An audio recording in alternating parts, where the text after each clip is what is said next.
Ev, do you want to dance? Evan turned to his wife and raised his eyebrows questioningly. Katerina smiled warmly and nodded. Only then did he stand up and turn to face Miri. Certainly. He extended his hand. Miri took it and followed him to the dance floor.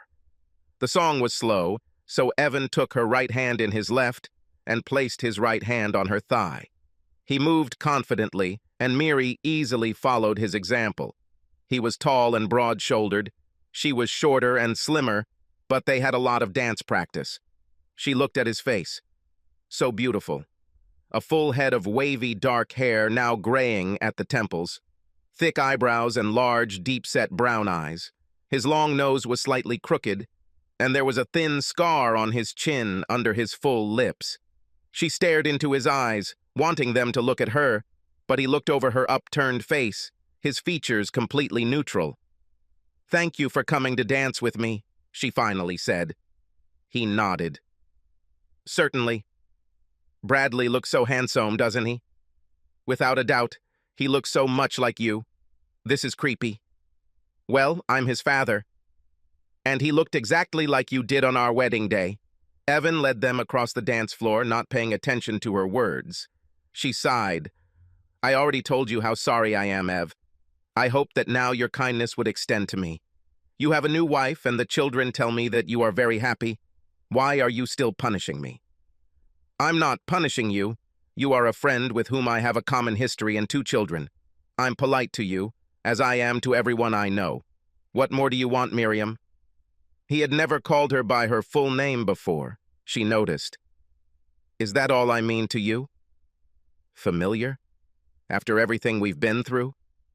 After everything we've been through, I think you might think you're lucky. I was told that Oscar still has tinnitus."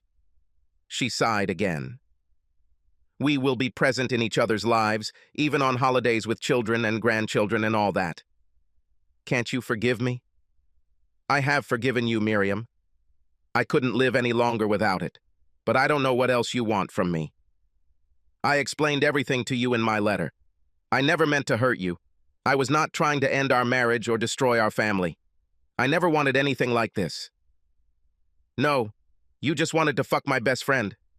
It was not like that at all. Please understand. This is what I want.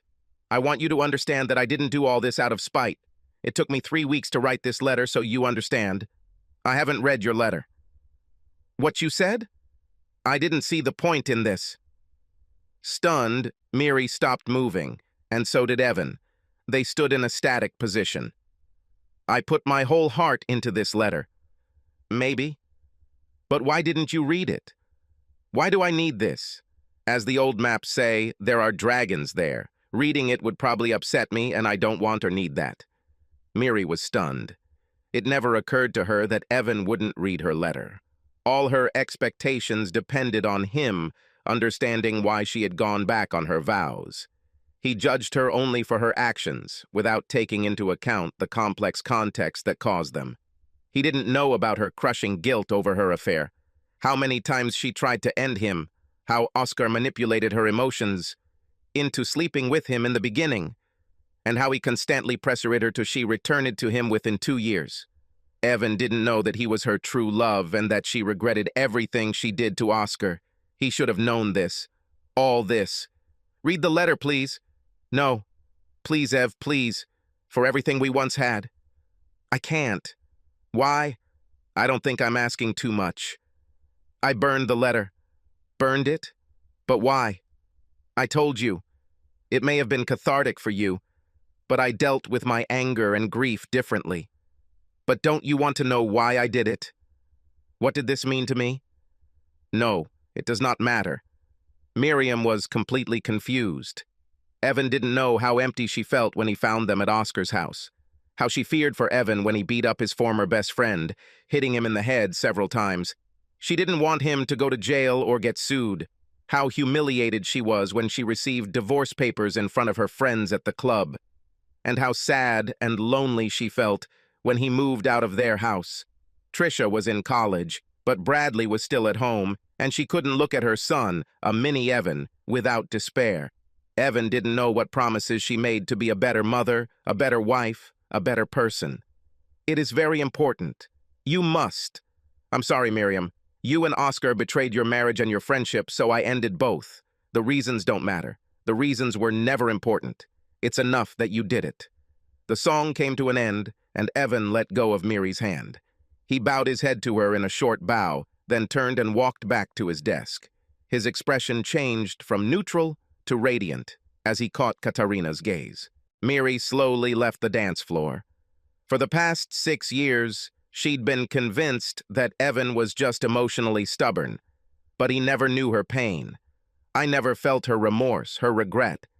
I never knew she didn't want to do it. She desperately wanted him to know that it was a terrible combination of her own insecurities and a predator masquerading as a friend who saw an opportunity and forced her to do something she never dreamed of.